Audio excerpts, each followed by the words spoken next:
Mike Pence making a stop in South Florida today, visiting a church in Coral Springs, but his presence caused some controversy among the congregation. Local 10 News reporter Ian Margall is live in Coral Springs with the story tonight. Ian. Yeah, the parking lots are empty this evening, but this morning they were packed with people, many of them getting here very early just to get a glimpse of the vice president. But not everyone was here to greet him with open arms.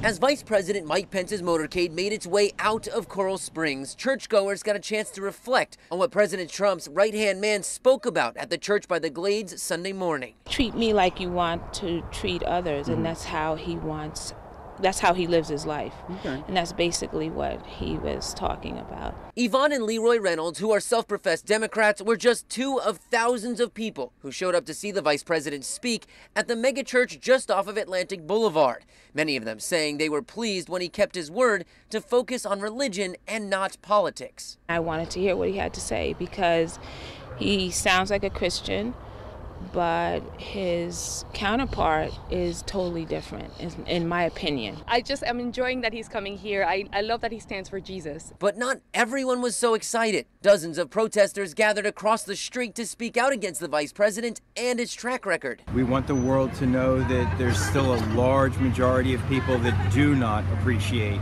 Mike Pence and Donald Trump, and that we stand united with them against the administration.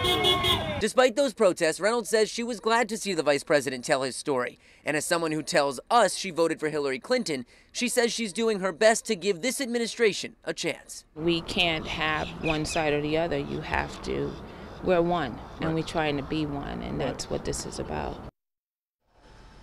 So after he left the church here in Coral Springs, Vice President Pence tweeted out, quote, "Blessed to have the opportunity to worship with the friendly faces at Church by the Glades. Thank you for the warm welcome." Back out live here in Coral Springs, the vice president did stick with his promise. He did keep that speech non-political. However, he did take a couple seconds to defend President Trump, saying he was one of the most considerate people he's ever met. We're live in Coral Springs this evening. Ian Margall, Local 10 News.